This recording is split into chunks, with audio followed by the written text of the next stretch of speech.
قومهم إذا رجعوا إليهم لعلهم يحذرون. عن أبي هريرة رضي الله تعالى عنه قال قال رسول الله صلى الله عليه وسلم: سبعة يظلهم الله في ظله يوم لا ظل إلا ظله: إمام عادل، وشاب نشأ في عبادة الله تعالى،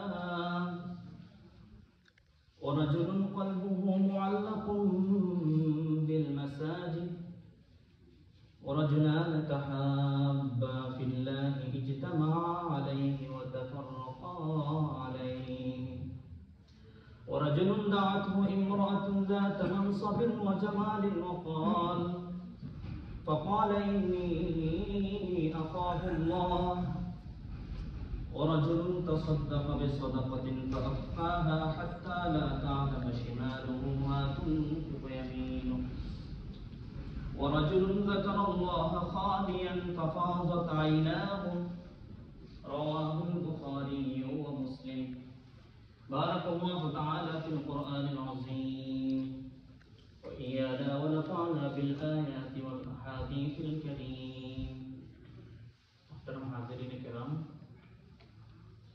অত্র মসজিদের সমস্ত মুসাল্লিয়ান আযম, প্রেসিডেন্ট মহোদয় এবং ইমাম সাহেব, আল্লাহ রাব্বুল আলামিনের শুকরিয়া, তিনি আমাদেরকে একটা ব্যস্ত রাষ্ট্রে, একটা ব্যস্ত সিটিতে, সবাই কাজের মধ্যে ব্যস্ত, কিন্তু এরপরেও আমরা আলহামদুলিল্লাহ নামাজ জামাতের সাথে আদায় করে কিছু কথা শোনার জন্য, কিছু কথা বলার জন্য আমরা উপস্থিত হতে পেরেছি।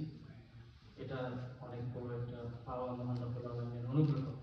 এজন্য আমরা সবাই দিল থেকে, অন্তরের অন্তস্থ থেকে আল্লাহ পাকের সমস্ত অনুগ্রহ আমরা নিজেদের দিলের মধ্যে হাজির করি। সবাই আলহামদুলিল্লাহ। এটাই এমন একটা মাজলিস যেখানে আসলে আমাদের মধ্যে শান্তি অনুভূত হয়। এই শান্তি আসলে হচ্ছে মিনিংফুল শান্তি, যেটা পারফেক্ট শান্তি, যেটা আমরা পিস যেটাকে বলে থাকি। আমি আমার এইজ অনুযায়ী বিভিন্ন দেশে যাওয়ার সুযোগ হয়েছে। বিশেষ করে আমি দারুল উলুম দেওবন্দ ইন্ডিয়াতে পড়াশোনা করেছি, নওয়ার হাদিস ওখানে পড়াশোনা করছিলাম, পাশাপাশি বিশ্ববিদ্যালয়ের পড়াশোনা। আবার গেল বছর আমি বোস্টনে একটা প্রোগ্রামে বাংলাদেশের প্রতিনিধিত্ব করেছিলাম। এখন এবছর জাতিসংঘে একটা প্রোগ্রামে আসছি। তো এই এবং বিভিন্ন বিশ্ববিদ্যালয়, দিনী মাদারিস, বিভিন্ন লাইনে চলাফেরার মধ্যে আমার পার্সোনাল যে অবজারভেশন এবং আমার এক্সপিরিয়েন্স, আমার যে ফাইন্ডিংস, সেটা হচ্ছে এইসব মাজলিসে এবং দিনী মাহলে আসলে প্রকৃতই শান্তি অনুভূত হয়, যেটা অন্য কোথাও ফিল করা যায় না।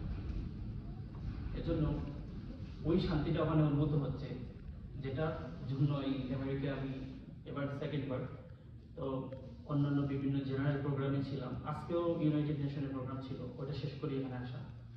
তো ওই প্রকৃত যে শান্তি, যেটা inner piece and mental peace, যেটা আমাকে মিনিংফুল অ্যান্ড পারফেক্ট হ্যাপিনেস, সেটা এইসব মজলিসে আজকে পরে আমরা ফিল করতে পারি, আমরা অনুভব করতে পারি। তো আমি এখানে কথা বলার সুযোগের জন্য মোবারকবাদ জানাই মসজিদের সম্মানিত প্রেসিডেন্ট, আমাদের এলাকার কৃতি সন্তান জনাব কবির চৌধুরী সাহেব, ইমাম সাহেব মহতারাম অনেক সুন্দর কথা বলেছেন। এবং বিশেষভাবে আমি কৃতজ্ঞতা জানাই আমার শ্রদ্ধেয় মুরব্বী ডাক্তার আব্দুল মালিক সাহেব, আপনারা অনেকেই ছিলেন, আপনারা ওনার জন্য দোয়া করবেন ইনশাআল্লাহ।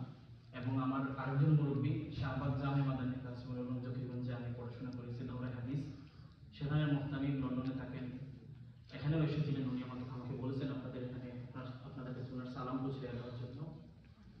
তো উনি মৌলানা কারি আব্দুল হাফিজ জামাত মার্কাজ আমার উস্তাদ, তো ওনাদের প্রতি কৃতজ্ঞতা আপনাদের সাথে কথা বলার এই সুযোগের জন্য।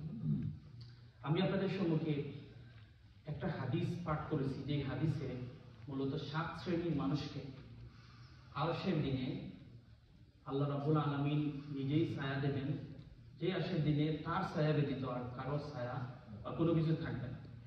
এখন আমরা আশাবাদী, আমি আশাবাদী যে আপনারা একটু মনোযোগ সহকারে শুনবেন যে এই 7 শ্রেণীর মানুষজন কারা, যাদেরকে আল্লাহ পাক হাসরের দিনে তার নিজের এদেরকে ছায়া দিবেন এবং ওই হাসরের দিন আসলে আর কোনো এই ছায়া ব্যতীত আর কোনো ছায়া থাকবে না। তো আমরা এটা আলোচনা শোনার পরে নিজেদের মধ্যে এটা ক্যালকুলেট করতে পারবো যে আমি কি ওই 7 শ্রেণীর মধ্যে পড়ি নাকি না পড়ি।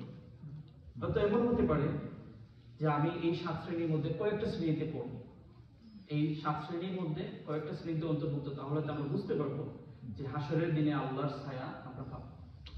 আর এমন হতে পারে হয়তো এক শ্রেণীতে পাই, এটাতে আমি ইনক্লুডেড, বাট এমনও হতে পারে কেউ যে এই 7 শ্রেণীর মধ্যে, এই 7 শ্রেণী যেটা হাদিসের মধ্যে আসছে, এই 7 শ্রেণীর মধ্যে কোনো শ্রেণীতে আমি পড়ি না, হয়তো আমার দুর্ভাগ্য।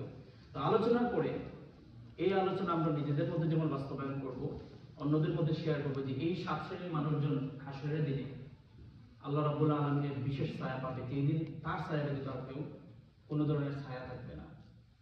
তো আমরা ইনশাআল্লাহ শুনবো তো এই 7 শ্রেণীর মানুষজন কাকে, এবং যে হাদিসটি আমি পাঠ করেছি সেটি মুত্তাফাকুন আলাইহি, মুত্তাফাকুন আলাইহি ওই সব হাদিস যেগুলো বুখারী এবং মুসলিম শরীফে রওয়ায়াত হয়েছে, উল্লিখিত হয়েছে। শুধু বুখারী এবং মুসলিম শরীফে নয়, এই হাদিসটি অন্যান্য সিয়াসিতার বিভিন্ন কিতাবেও এসেছে, তিরমিজি শরীফ, নাসাই শরীফ এবং এছাড়াও মুওয়াত্তা মালিক, মুসনাদ আহমদ, অন্যান্য হাদিসের কিতাবে আসছে। মোস্ট প্রমিনেন্টলি এই হাদিসটা বুখারী শরীফ এবং মুসলিম শরীফে আসছে। 7 শ্রেণীর মানুষ যাদেরকে আল্লাহ পাক আরশে নিচে তার ছায়ায় স্থান দিবেন, আশ্রয় দিবেন, যেদিন তার ছায়া ব্যতীত আর কেউ ছায়া থাকবে না। তো আমি একটা একটা করে ইনশাআল্লাহ আপনাদের সামনে এটাই আলোচনা করব, আর এরপরে আমরা আলোচনা করব ইনশাআল্লাহ। মুহতারাম হাজিরিন, এই 7 শ্রেণীর মধ্যে এই হাদিসটি যিনি রওয়ায়াত করেছেন, যার থেকে এই হাদিসটা আমরা পেয়েছি যে সনদে, তিনি হলেন হযরত আবু হুরায়রা রাদিয়াল্লাহু তাআলা আনহু। এবং আবু হুরায়রা রাদিয়াল্লাহু তাআলা সম্পর্কে আপনারা অনেকেই অনেক তথ্য জানেন। আমি শুধু জাস্ট মুযাকারার জন্য বলতেছি, তার ইসলাম পূর্ব নাম ছিল আমর ইবনে সাফর, বা আরো কয়েকটি নাম রয়েছে হাদিসের ব্যাখ্যা গ্রন্থগুলোতে। ইসলাম গ্রহণের পরে আব্দুল্লাহ ইবনে আব্দুর রহমান, এরকম কয়েকটি নামের কথা পাওয়া যায়। তার নামটা আসলে আবু হুরায়রা ছিল না, তার নামটা ছিল আব্দুল্লাহ বা আব্দুর রহমান এরকম। কিন্তু আবু হুরায়রা নামে তিনি প্রসিদ্ধি লাভ করেছেন কেন, আমরা অনেকেই জানেন, জাস্ট মুযাকারা করতেছি আপনাদের স্মরণ করার সাথে। রাসূল করিম সাল্লাল্লাহু আলাইহি ওয়াসাল্লামের দরবারে তিনি একবার আসলেন, আসার পরে দেখা যায় তার চাদরের আস্তিন থেকে একটা বিড়াল ছানা পড়ে গেছে। তো তিনি বিড়াল খুব ভালোবাসতেন, এজন্য রাসূল সাল্লাল্লাহু আলাইহি ওয়াসাল্লাম খুব রসিকতার সাথে বলেছিলেন, ইয়া আবা হুরায়রা, হে বিড়াল ছানার পিতা। আর আবু হুরায়রা রাদিয়াল্লাহু তাআলা এই নামটা, রাসূলের মুখ থেকে একটা নাম বের হয়েছে, রাসূল একটা জিনিস রসিকতার স্বরে হইলেও বলছেন, এটাকে তিনি তার জন্য সিলেক্ট করে নিয়েছেন এবং এটাতেই তিনি প্রসিদ্ধি লাভ করেছেন। এবং এ পর্যন্ত ওয়ার্ল্ডে আবু হুরায়রা রাদিয়াল্লাহু তাআলা প্রসিদ্ধ, এবং তার থেকে সবচেয়ে বেশি হাদিস আমরা পাই। তিনি 5374টি হাদিস রাসূল করিম সাল্লাল্লাহু আলাইহি ওয়াসাল্লামের জাবানে মুবারক থেকে আমাদের পর্যন্ত পৌঁছে দিয়েছেন, এবং তিনি সর্বাধিক হাদিস রওয়ায়াতকারী সাহাবী। তো তিনি রাসূল করিম সাল্লাল্লাহু আলাইহি ওয়াসাল্লামের মুখ থেকে একটা সেন্টেন্স বের হয়ে গেছে, তার সম্পর্কে একটা উপাধি বের হয়ে গেছে, এটাকে তিনি তার জীবনের জন্য সিলেক্ট করে নিয়েছেন এবং এটাতে তিনি প্রসিদ্ধি লাভ করেছেন। এখান থেকে আমাদের জন্য যে লেসন, সেটা হচ্ছে আমাদের জীবনেও রাসূল করিম সাল্লাল্লাহু আলাইহি ওয়াসাল্লামের সুন্নাতসমূহ আমরা খুঁজে খুঁজে বের করা এবং সেগুলোকে নিজেদের জন্য পছন্দসই এবং নিজেদের জন্য সিলেক্টেড আমরা এগুলোতে ফলো করা। এটা হচ্ছে এখান থেকে আমরা যে লেসন পাই। মুহতারাম হাজিরিন, হাদিসের মধ্যে রাসূল করিম সাল্লাল্লাহু আলাইহি ওয়াসাল্লাম বলতেছেন, আবু হুরায়রা রাদিয়াল্লাহু তাআলা আনহু قال قال رسول الله صلى الله عليه وسلم سبعة يظلهم الله في ظله يوم لا ظل إلا ظله। 7 শ্রেণীর মানুষ রয়েছে যাদেরকে হাসরের দিন আল্লাহ পাক আশ্রয় দিবেন, ছায়া দান করবেন, যেদিন তার ছায়া ব্যতীত আর কারো ছায়া থাকবে না। আপনাদের মনে তো প্রশ্ন যে এই 7 শ্রেণীর মানুষ কারা? তো প্রথম শ্রেণী হচ্ছে ইমামুন আদিল, লিডার, নেতা অথবা রাষ্ট্রপ্রধান। এখানে এই নেতা বলতে যে জিনিসটা বোঝানো হয়েছে, অর্থাৎ আপনি আপনার ফ্যামিলিতে আপনি নেতৃত্ব দেন, আপনার ডিসিশন মেকিংয়ে আপনার ফ্যামিলিতে সম্পূর্ণ আপনি এই প্রসেসটাকে কন্ডাক্ট করেন। এটাই হচ্ছে আপনি ওই ফ্যামিলির জন্য আপনি ইমাম, এবং ওই জায়গাটায় আপনার আদিল হতে হবে।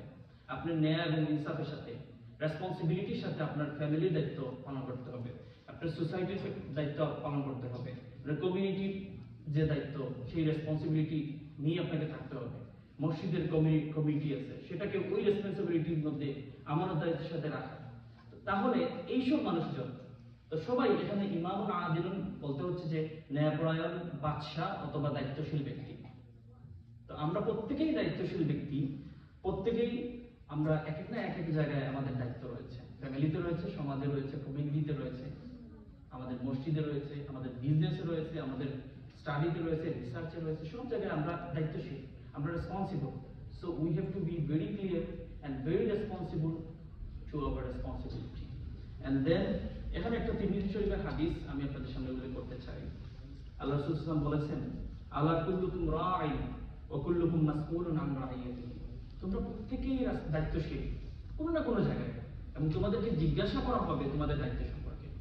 তো এখন আমরা যদি দায়িত্ব, আমাদের যে যে জায়গায় দায়িত্ব রয়েছে, আমরা মনে করি আমাদের বাচ্চাকে ইসলামী এডুকেশনে, বাচ্চাকে দ্বীন শিক্ষা করা, বাচ্চাকে বিয়ে শাদী দেওয়া, বাচ্চাকে দ্বীনের পথে রাখা, বাচ্চাকে সমাজ এবং কমিউনিটির সাথে সবার সাথে মিলিয়ে রাখা, মসজিদের সাথে তাআল্লুক রাখানো, এইসব কিছু যদি আমি মনে করি এটা দায়িত্ব, অবশ্যই এটা আমার দায়িত্ব, তাহলে ওই জায়গায় যদি আমি ন্যায় এবং ইনসাফ এবং আমার রেসপন্সিবিলিটি কমপ্লিটলি ফলো করতে পারি, কমপ্লিটলি ইমপ্লিমেন্ট করতে পারি, তাহলেই আপনি ইমামুন আদিলুন এবং আপনি প্রথম শ্রেণীর অন্তর্ভুক্ত, যে 7 শ্রেণী সম্পর্কে রাসূল করিম সাল্লাল্লাহু আলাইহি ওয়াসাল্লাম বলেছেন যে কিয়ামতের দিন, হাসরের দিন তিনি ছায়াদান করবেন, আল্লাহ রাব্বুল আলামিন ছায়াদান করবেন। ওই সব 7 শ্রেণীর মধ্যে প্রথম শ্রেণী হচ্ছে ইমামুন আদিলুন, যে দায়িত্বশীল, ন্যায়পরায়ণ। এখন আমি আলোচনা করব দ্বিতীয় যে গ্রুপের কথা বলা হয়েছে, যাদেরকে আল্লাহ পাক আরশের দিন ছায়াদান করবেন, সেটি হচ্ছে ওয়াশাবুন নাশা ফি ইবাদাতিল্লাহি তাআলা। দ্বিতীয় শ্রেণী, প্রথম শ্রেণীতে বললাম ইমামুন আদিলুন, দায়িত্বশীল ব্যক্তি বা রাষ্ট্রপ্রধান, সমাজ প্রধান, কমিউনিটি প্রধান, ফ্যামিলি প্রধান, যিনি ডিসিশন মেকিং প্রসেসে থাকেন। দ্বিতীয় গ্রুপ হচ্ছে ওইসব যুবক যারা তাদের যৌবন আল্লাহ রাব্বুল আলামিনের ইবাদতের মধ্যে খাটিয়ে থাকে। এটা হচ্ছে দ্বিতীয় যে গ্রুপ, যে গ্রুপটা আরশের ছায়ায়, আল্লাহ পাকের ছায়ায় ছায়া লাভ করবে। তো এখানে যৌবনকালের কথা কেন বলা হয়েছে, বা যৌবনকালে যুবকদেরকে কেন এখানে মেনশন করা হলো? এই ক্ষেত্রে বলা হয় যে হাদিসের মধ্যে, ব্যাখ্যার মধ্যে আসছে, আসলে যুবক অবস্থায় যৌবনকালে যা মানুষজন করে তা বুঝে শুনে করে, তার সেন্স ভালোভাবে কাজ করে, এবং এই সময়ে যুবকদের কথা আরো মেনশন করা হয়েছে। আরেকটা কারণ বলা হয় যে যুবকরা আসলে তখন শক্তিশালী থাকে, তো চাইলে তাদের জন্য যে কিছু খারাপ করা বা ভালো করা সম্ভব, তেমনি খারাপ কিছু থেকে তার বেঁচে থাকাও অনেকটা কঠিন। তো এই সময়টার কথা বলা হয়েছে, যদি যুবক আল্লাহর ইবাদতের মধ্যে তার যৌবনকাল খাটিয়ে দিতে পারে, কিংবা যারা যুবক আছি আমরা, আমাদের যৌবনকাল যে যেভাবে গত হয়ে গেছে, নেক্সট যেটা আমাদের আর সময় আসতেছে সেটা যদি আল্লাহর ইবাদত এবং তার রাজামন্দিতে আমরা কাটিয়ে দিতে পারি, তাহলে এই দ্বিতীয় যে শ্রেণীর কথা আসছে হাদিসে, সেই শ্রেণীর অন্তর্ভুক্ত আমরা হয়ে যাব। এবং তৃতীয় শ্রেণীর কথা বলা হয়েছে, এটা অবশ্য আমি এখানে এই মসজিদে আসার পরে অনেকটা ফিল করলাম। তৃতীয় শ্রেণীর কথা, প্রথম শ্রেণীর কথা আপনাদের মনে আছে, ইমামুন আদিলুন, ন্যায়পরায়ণ দায়িত্বশীল ব্যক্তি বা রাষ্ট্রপ্রধান, সমাজ প্রধান। দ্বিতীয় শ্রেণী হচ্ছে যে যুবক আল্লাহর ইবাদত বন্দেগীতে তার জীবনকে অতিবাহিত করে, তার যৌবনকে অতিবাহিত করে। এবং তৃতীয়, তার যেটা হচ্ছে ওয়ারাজুলুন কলবুহু মুআল্লাকুন বিল মাসাজিদ, এবং ওই ব্যক্তি যার দিল সবসময় আকৃষ্ট থাকে মসজিদের দিকে, যার দিল সবসময় উতলা বা পড়ে থাকে মসজিদের মধ্যে। তো এটা আমি আমেরিকাতে আসছি, এটা আমার সেকেন্ড টাইম। বাংলাদেশেও আমি বিভিন্ন মসজিদে আমাদের নামাজ পড়া হয়, তো আমার কাছে একটু ডিফারেন্ট মনে হয়েছে এই মসজিদটা, যে মসজিদে নামাজের আগেই একদম আসরের পর থেকেই মানুষজনের আসা শুরু হয়ে গেছে, এবং আগে যে মাস্ক হলো অত্যন্ত সুন্দর তেলাওয়াত, এবং আপনারা মাস্ক করলেন। এই হাদিস প্রমিনেন্ট একটা হাদিস, এই হাদিসের তৃতীয় যে গ্রুপ, আমার মনে হয় আমি এখানে সৌচককেও দেখতে পেলাম। তো এটা হচ্ছে আপনারা এখন যেটা করতে হবে, আপনাদের এটা ইমপ্রুভমেন্ট দরকার, আরো এটাকে কন্টিনিউয়াসলি আরো গ্রো করতে হবে, আরো মসজিদের প্রতি তাআল্লুক বাড়াতে হবে, আপনাদের মসজিদে পড়ে থাকা, মসজিদের প্রতি আপনাদের আকৃষ্ট থাকা। এবং আরেকটা বিষয় এখানে ইম্পর্টেন্ট, সেটা হচ্ছে মসজিদকে আমাদের সোশ্যাল সিস্টেম, কমিউনিটি সিস্টেমে মসজিদকে আমাদের যেন সেন্টার মনে করি। প্রফেট সাল্লাল্লাহু আলাইহি ওয়াসাল্লামের সময় সাহাবায়ে কেরাম সবাই মিলে মসজিদের সমস্ত বিষয় সমাধান করতেন, সমস্ত বিষয় মসজিদ থেকে কন্ডাক্ট করা হতো। কিন্তু এখন যেটা হয়েছে আমাদের কমিউনিটি, বাংলাদেশে যেটা হচ্ছে, মসজিদ থেকে অনেকটা বিভিন্ন কাজ করে, এগুলো লোকাল গভর্নমেন্ট বা অ্যাডমিনিস্ট্রেটিভ প্রসেসে চলে গেছে, যেগুলো মসজিদে সমাধান করা সম্ভব ছিল বা মসজিদে এই বিষয়গুলো মেনটেন করা পসিবল ছিল এবং এটা করা দরকার ছিল। কারণ মসজিদ not only for your Salah and others things, এটা একটা সোশ্যাল সিস্টেমে একটা সেন্টার, এখানে সমস্ত বিষয়াদি এখান থেকে কন্ডাক্ট করা হবে। তো মসজিদের প্রতি আমাদের দায়িত্বশীল হতে হবে, আরো বেশি আকৃষ্ট হতে হবে যদি আমরা হতে পারি। এবং অলরেডি আপনারা এখানে ইনভলভ, নামাজের আগে অনেকেই ছিলেন, এখনো আছেন দেখতে পাচ্ছি। 3টে গ্রুপের আলোচনা পর্যন্ত আছেন, আশা করি আরো 4টে গ্রুপ আলোচনা করব, যারা আরশের ছায়া পাবেন, আল্লাহর বিশেষ ছায়া, তো থাকবেন। তাহলে বোঝা যাচ্ছে আপনারা মসজিদের প্রতি আকৃষ্ট এবং মসজিদের প্রতি আপনাদের মনোনিবেশ রয়েছে, তাহলে আপনারা 3 নম্বর গ্রুপের দাবি করতে পারেন ইনশাআল্লাহ। মুহতারাম হাজির, আমি যেটা বললাম আবার আমরা একটু রিপিট করি। ফার্স্ট গ্রুপ যেটা হচ্ছে ইমামুন আদিলুন, ন্যায়পরায়ণ বাদশা বা দায়িত্বশীল ব্যক্তি। এই দায়িত্বশীল ব্যক্তি ফ্যামিলি হতে পারেন, সমাজের কমিউনিটি, মসজিদ community, even though society in Bangladesh also, এটা হতে পারে। দ্বিতীয় যেটা হচ্ছে ওই যুবক যার যৌবন আল্লাহর ইবাদতের মধ্যে কাটিয়ে দিয়েছে, সেও দ্বিতীয় শ্রেণীর অন্তর্ভুক্ত।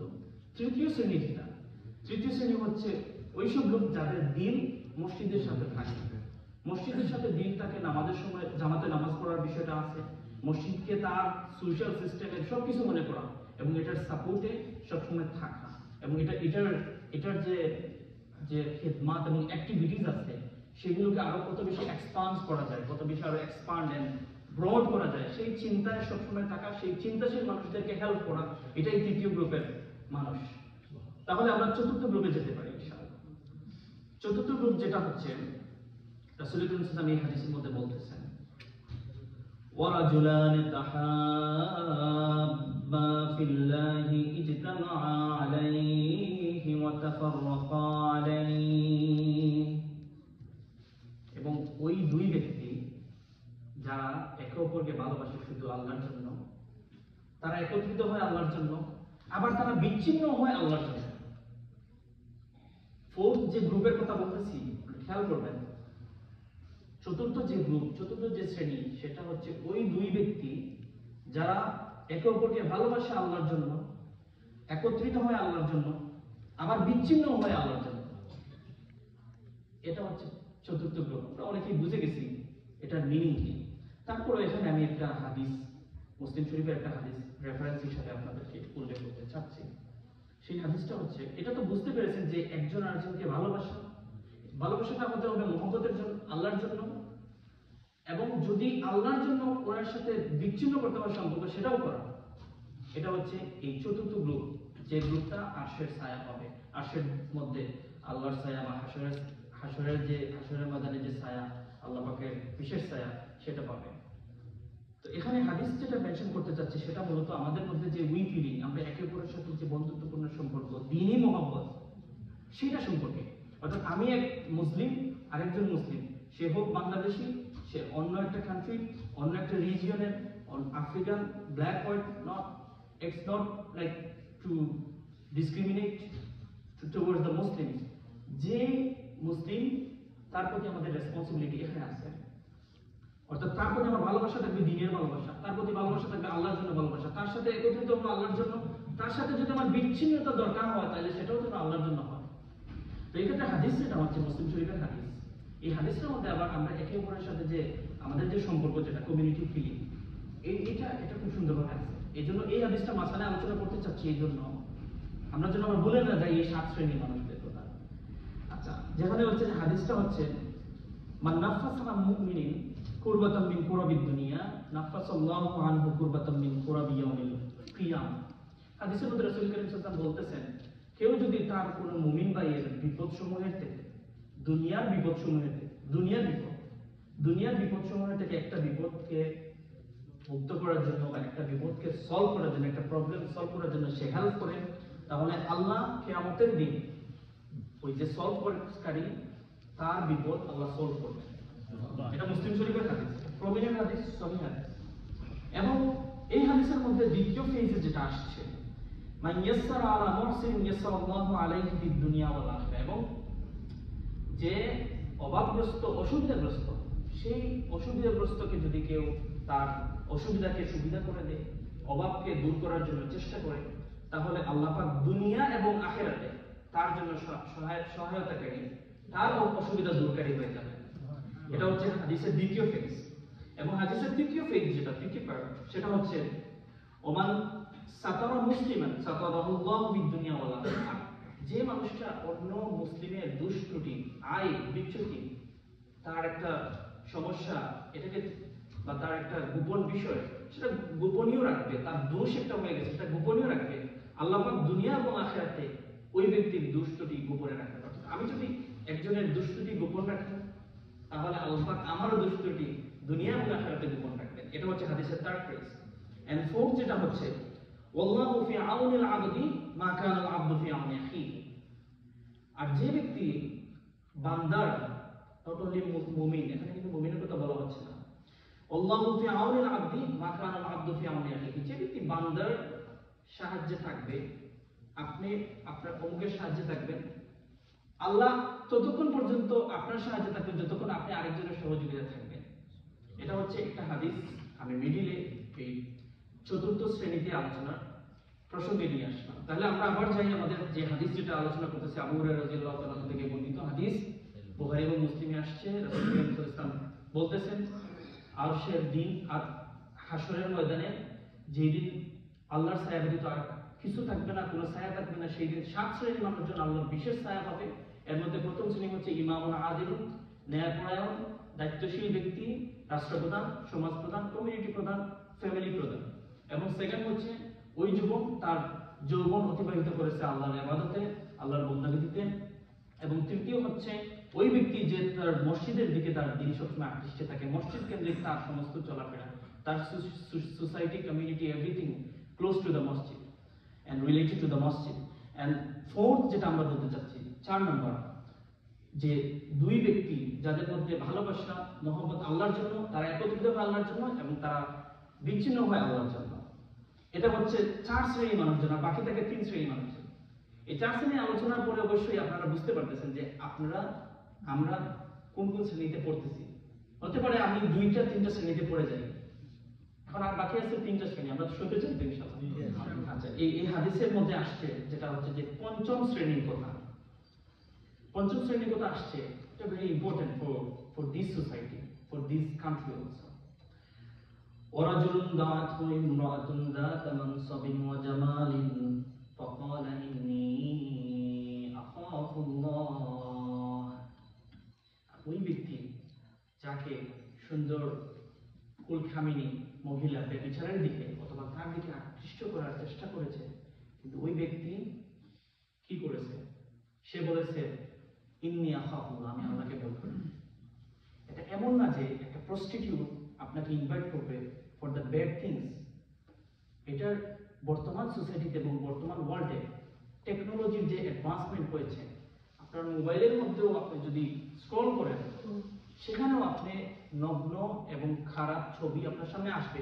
ওই সময় যদি আপনি এটা না দেখে আপনার ভিতরে যদি ওটা আসে যে আপনি যদি বলেন ইন্নী আখাফুল্লাহ, আমি তো আল্লাহকে ভয় করি, আপনি যদি এটাকে অ্যাভয়েড করেন, কিংবা আপনি অ্যালগরিদম যদি এভাবে সেট করেন, আপনার মোবাইলে ফাংশনগুলো যদি এভাবে সেট করেন, বা আপনার সার্চিং লিস্টেও যদি সবসময় ইসলামিক বিষয়াদি থাকে, তাহলে কিন্তু এগুলো আসবে না। তারপরেও চলে আসে এড হিসাবে, কিংবা আপনি আপনার এই কান্ট্রিতে বের হলেই আপনি নগ্নতা দেখতে পাবেন, বেহায়াপনা দেখতে পাবেন। কিন্তু তখন যদি আপনার ভিতরে চলে আসে যে ইন্নী আখাফুল্লাহ, আমি তো আল্লাহকে ভয় করি, এটা যদি চলে আসে, তাহলে আপনি হচ্ছে পঞ্চম ক্যাটাগরি লোক, যে ক্যাটাগরি হাসরের ময়দানে আল্লাহর বিশেষ ছায়া লাভ করবে। এটা হচ্ছে পঞ্চম। তাহলে আমরা ষষ্ঠতে যাই ইনশাআল্লাহ।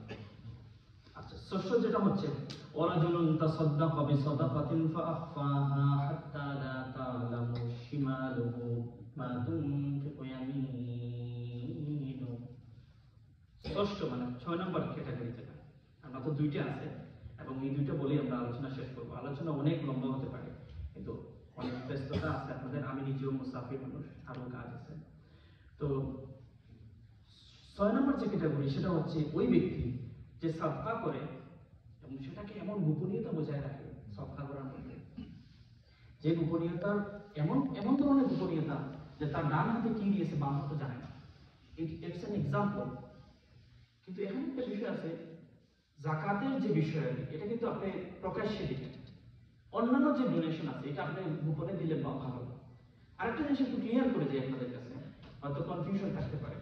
বর্তমানে আপনারা ফান্ডরাইজ করে বিভিন্ন জায়গায় আমাদের দেশে আপনারা কন্ট্রিবিউট করেন, বিশেষ করে ডিজাস্টার সিচুয়েশনে, ফ্লাড এবং বন্যা এবং মাদ্রাসা, মসজিদ, এতিমখানা এগুলোতে আপনারা দান করেন এবং ওইসব জায়গা থেকে পড়াশোনা করে তারপরে আমরা এখানে আসছি। বিশেষ করে শাহবাগ জামে মাদানী কাসিমুল গাটর বাজার মাদ্রাসা ফিরুজে, সেখানে আমি পড়াশোনা করেছি। আমি দাওরাই হাদিস পড়াশোনা করেছি, ওখান থেকে স্কলারশিপ নিয়ে পরে ইন্ডিয়াতে দেওয়ার মাদ্রাসায় পড়াশোনা করেছি। তো আপনাদের ডোনেশন এখানে ছিল, তো এগুলোর জন্য ডকুমেন্টারি অনেক সময় তৈরি করতে হয়। তো এগুলো আবার আমরা যেন অন্যভাবে না দেখি, অনেক প্রয়োজনে এগুলো আবার ডকুমেন্টারি পাঠাতে হয় বিভিন্ন জায়গায়, কিংবা কেউ একজন যদি ইন্ডিভিজুয়ালি, আপনিও যদি একটা জায়গায় আপনার বাড়িতে কোনো কিছু ডোনেট করার, অনেক সময় এটা আপনার কাছে ডকুমেন্টস রাখার জন্য ছবি বা ভিডিও করা হয়, এটাকে যেন আবার ওই সেন্সে দেখি। আরেকটা হাদিস আছে এরকম যে আপনার সন্দেহ দূর করার জন্য যা করা দরকার তা করা ভালো। তো দুইটা হাদিসের মধ্যে তাতবিক দিয়ে আমরা যেন ছবি, তারপরে চেষ্টা করব দান করার সময়, ডোনেশনের সময় এমন করে দেওয়া, এমন করে গোপনীয়তা বজায় রাখা যেন আপনার ডান হাত যা দিচ্ছে বাম হাত বুঝতে পারতেছে না। এটা হচ্ছে ষষ্ঠ ক্যাটাগরি, 6th ক্যাটাগরি। তাহলে আমরা লাস্ট ক্যাটাগরি যেটা, সেটা ইনশাআল্লাহ জেনে নিই। সেটা হচ্ছে ওয়াযাকারাল্লাহা খালিয়ান ফাকাযাত আইনাহু। আর ওই ব্যক্তি যে আল্লাহর জিকির করে এবং এই জিকিরের কারণে তার অন্তর বিগলিত হয়, তার চক্ষু দিয়ে অশ্রু ঝরে। আল্লাহর জিকির করার অর্থ হচ্ছে এটা না যে আপনি জোরে জোরে জিকির লা ইলাহা ইল্লাল্লাহ লা ইলাহা ইল্লাল্লাহ, আপনি বিজনেস করতেছেন, ওই জায়গায় যদি আপনি আমানতদারিতা বজায় রাখার চেষ্টা করেন, সেটাও আল্লাহকে রিমেম্বার করা হচ্ছে। কারণ আপনার মাথায় আছে যে আপনার একজন আল্লাহ আছেন, তিনি দেখতেছেন, এটা কিন্তু জিকির, কাইন্ড অফ জিকির। আপনি এখানে বসে আছেন, এই যে আলোচনা শুনতেছেন, এটাও জিকির। তাহলে আমরা 7 নম্বর ক্যাটাগরি এটা হয় না। তো আমরা চেষ্টা করব এই 7 ক্যাটাগরি, যেটা আমি আবার রিপিট করবো উইদিন 1 মিনিট, তারপরে আমরা নিজেদের মধ্যে থিঙ্ক করবো যে এই 7 ক্যাটাগরির মধ্যে আমি কোন ক্যাটাগরিতে পড়ি, এবং যদি না পড়ি তাহলে তো চেষ্টা করবো এই 7 ক্যাটাগরি নিজেকে অন্তর্ভুক্ত করার জন্য যা যা করা দরকার সেটা করা ইনশাআল্লাহ। আর যদি কয়েকটা ক্যাটাগরিতে পড়ি, you are blessed man. And আমরা চেষ্টা করবো আমাদের এই হাদিসটা অত্যন্ত প্রমিনেন্ট হাদিস, প্রমিনেন্ট সাহাবী থেকে রিওয়ায়াতকৃত হাদিস, বুখারী এবং মুসলিম শরীফে আসছে হাদিসটা। আমি আবার আপনাদের একটু এক্সপ্লেন করলাম, এখন আবার জাস্ট রিপিট করে আমি কথা ইনশাআল্লাহ শেষ করব। হাদিসের মধ্যে আবু হুরায়রা রাদিয়াল্লাহু তাআলা বলতেছেন, রাসূল করিম সাল্লাল্লাহু আলাইহি ওয়াসাল্লাম বলেছেন, হাশরের ময়দানে ওইসব ব্যক্তি যারা এই 7 ক্যাটাগরির মধ্যে পড়বে, তারা আল্লাহর বিশেষ ছায়া লাভ করবে, যেদিন তার বিশেষ ছায়া থাকবে, তার কোনো ছায়া থাকবে না। এই 7 ক্যাটাগরির মধ্যে প্রথম হচ্ছে ইমামুন আদিলুন। ওই ইমাম, ওই রেসপন্সিবল ব্যক্তি, যিনি তার ফ্যামিলির প্রতি, তার সোসাইটির প্রতি, তার কমিউনিটির প্রতি, তার দায়িত্ব যে জায়গায় আছে সেই দায়িত্বের প্রতি তিনি রেসপন্সিবল। রাষ্ট্রপ্রধান হইলে, এখন রাষ্ট্রপ্রধানের কনসেপ্টটা যদিও আমাদের মধ্যে নাই, কিন্তু আপনি নিজে প্রধান হচ্ছে আপনার ফ্যামিলি, আপনার সমাজের, আপনার কমিউনিটি, আপনার মসজিদে। সো ওই জায়গায় আপনার রেসপন্সিবল হওয়া উচিত। ইমাম সাহেব ইমামতির প্রতি রেসপন্সিবল, আমি রিসার্চার, আমার রিসার্চের প্রতি রেসপন্সিবল। তো সবাই যার যার জায়গায় রেসপন্সিবল। এটি যদি আমি ঠিক মতো করতে পারি, তাহলে আমি ফার্স্ট ক্যাটাগরি, ইমামুন আদিলুন, আমি ন্যায়পরায়ণ একজন দায়িত্বশীল ব্যক্তি। এবং দ্বিতীয় হচ্ছে ওই যুবক যে তার যৌবনকে আল্লাহর ইবাদত বন্দেগীতে খাটিয়ে দেন। এবং তৃতীয় হচ্ছে ওই ব্যক্তি যে মসজিদের সাথে তার আকৃষ্টতা, মসজিদের প্রতি সবসময় পড়ে থাকা এটা। এবং চতুর্থ হচ্ছে ওই দুই ব্যক্তি যারা একে অপরকে ভালোবাসে আল্লাহর জন্য, একে অপরের সাথে মিলিত হয় আল্লাহর জন্য। আবার কখনো যদি দেখা যায় যে যার সাথে মিলিত হবে, যার সাথে সম্পর্ক, সে আল্লাহর পথে নাই, তখন সে তার সাথে বিচ্ছিন্নতা সেও করতে পারে। তো এটা হচ্ছে চতুর্থ। এবং পঞ্চম হচ্ছে ওই ব্যক্তি যাকে ওই কামিনী বা সুন্দরী নগ্ন মহিলা বিভিন্নভাবে ইনফ্লুয়েন্স করে খারাপের দিকে, নট অনলি ডিরেক্ট ইনভাইটেশন, এটা ইনফ্লুয়েন্স করা, আপনাকে প্ররোচিত করা, কিংবা আপনার দিলকে পর্যন্ত ওই দিকে নেওয়া। তো এটা আমি বললাম, এখন সোশ্যাল মিডিয়ার যুগ, মডার্ন টেকনোলজির যুগ, এটা কিন্তু এটা হাদিসের এটার এক্সপ্লেনেশনের মধ্যে এটা আসে। তো আমরা চেষ্টা করব এইসব সোশ্যাল মিডিয়া যখন ইউজ করবো এগুলোকে অ্যাভয়েড করা, তাইলে কিন্তু বুঝতে পারবো আমরা এই ক্যাটাগরির মধ্যে ইনক্লুডেড হচ্ছি, এখানে আমরা অন্তর্ভুক্ত হচ্ছি। এবং যেটা হচ্ছে যে ষষ্ঠ ক্যাটাগরি, যা সদকা খয়রাত করে এবং গোপনীয়তা রক্ষা করে। গোপনীয়তার এক্সাম্পল প্রফেসর ইসলাম দিচ্ছেন, তার ডান হাতে সদকা করলে বাম হাত বুঝে না, এরকম। এবং সপ্তম ক্যাটাগরি, 7 নম্বর, যে সবসময় আল্লাহর জিকির করে, যার দিন সবসময় আল্লাহর জন্য পড়ে থাকে, যার চক্ষু আল্লাহর জন্য অশ্রু সহ্য হয়। এই হচ্ছে 7 ক্যাটাগরির মানুষজন যাদেরকে হাসরের ময়দানে আল্লাহ পাক বিশেষ ছায়া দান করবেন। তো আমরা ইনশাআল্লাহ এটার আশাবাদী যে আমরা বাসা পর্যন্ত এটা নিয়ে যেতে পারবো। তাহলে আমরা যদি আজকে যেহেতু সময় কম, আরো একদিন যদি সুযোগ হয় নেক্সট কোনো সফরে আপনাদের কাছে আসবো ইনশাআল্লাহ, আরো কথা হবে, আপনাদের জন্য দোয়া চাই। এবং বিশেষ করে ডাক্তার আব্দুল মালিক সাহেব, আমাদের প্রেসিডেন্ট সাহেব এবং আমার শাহবাগ মাদ্রাসার মুফতি সাহেব, যিনি এখানে আসছিলেন এতিমখানার জন্য ফান্ডরাইজ করেছিলেন, তিনিও আপনাদের প্রতি বিশেষ কৃতজ্ঞতা জানিয়েছেন। আমি ওনার সরাসরি ছাত্র এবং ওনাদের জন্য দোয়া চাই। আমার আব্বা মোহতারাম এখন একটা মাদ্রাসার মুফতি, তিনিও এখন খেদমতে আছেন, তার জন্য দোয়া চাই। এবং আমার জন্য বিশেষ করে দোয়া চাই, দেশে বিদেশে বিভিন্ন সফর, এবং যেন এমন হয়ে আমরা নিজেদেরকে প্রতিষ্ঠা করতে পারি। আমি এই যে জাতিসংঘ ভবনে প্রোগ্রামে আমার এই সুরতেই ছিলাম, যেন আমাদের সিরত এবং সুরত অ্যাজ এ মুসলিম আমি যেন সেভাবে কন্টিনিউ করতে পারি, মেনটেন করতে পারি। আপনাদের দোয়া চাই। আল্লাহ পাক আপনাদেরকে কবুল করুন। জাযাকুমুল্লাহু খাইরান।